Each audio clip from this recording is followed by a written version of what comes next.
Are there friend sites or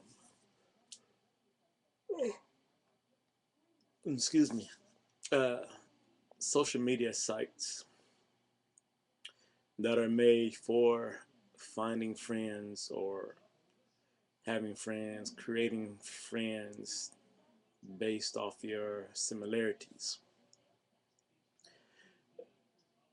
Um,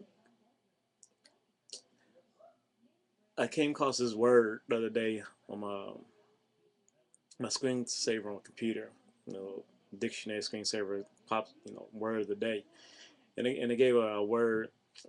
I gotta find this word. Um, that stood for friend for acquaintances. Um, was it family acquaintances? Something to that extent.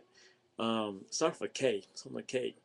And so I started thinking about social media sites, and eventually led to if there can still be improvements on these sites. Well, of course there is. There's always improvement in pretty much everything except for truth. Um, the friends that you have on Facebook, these friends, how many of them are truly friends?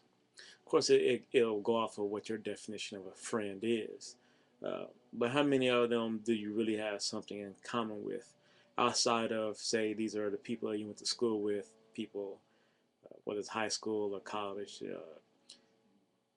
people that you formerly worked with, people just, that's in your city, in your neighborhood, that from through various means, but it's not really somebody that you can really count on, trust to be there for you, there to make a sacrifice for you, something that you really have a deep commonality.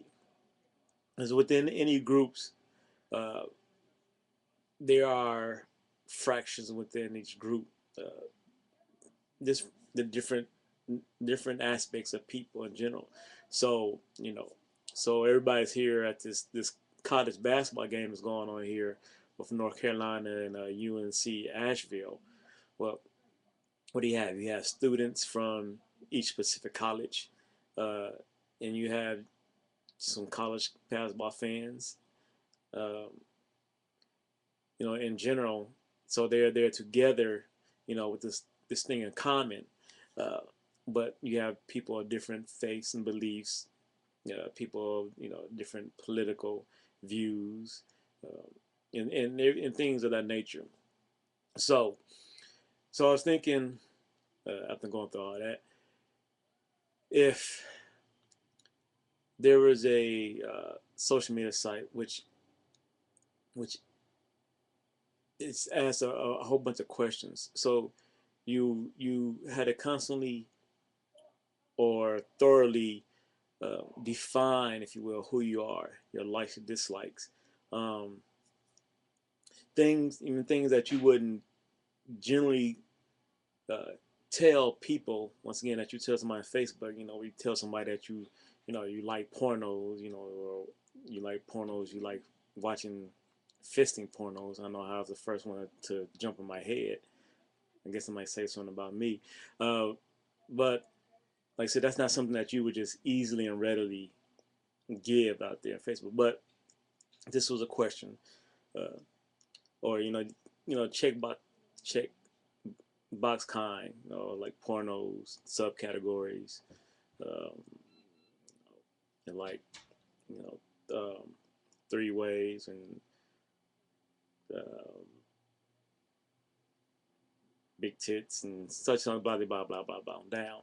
And the more that you answer, the more that it will refine. Uh, and set you up with friends. I guess it operates sort of like a dating site, like dating site. I think dating sites operate like that, where you answer these questions and know who you are. So this will work more in not trying to find dates, but find friends, find people that you really would have something in common that you could really go talk to about your different things. And for each one, it would give you you will have a large group of friends, all right, and then it would separate and categorize by the things you have in common, those little secret things you have in common, and then it would even hone in even greater to, if you have 20 things in common with another person. So it might like make a pyramid, like you have this large group of friends, and it will hone it down to, the more things you answer, the more things you're truthful about yourself with, where it will hone down to you have this smaller group of friends, or the friends at least that you will have more things in common, and y'all could share things together and talk about things, and you would feel comfortable in expressing these things to you because you know that they would be uh, they think commonly, they think as you do, and so you have more things in common. Because like here on Facebook, you inundated with beliefs, um, and opinions about things that you don't even believe. Whether it's, and a lot of times it's religious, most of the time it's Christian. And so, if you're not Christian, or if you're an atheist, you don't want to be reading all this stuff, hearing all this stuff about how great their God is. So it would trim that stuff down. I don't even know, like I say, if there's one out there. If there's not, then it could be.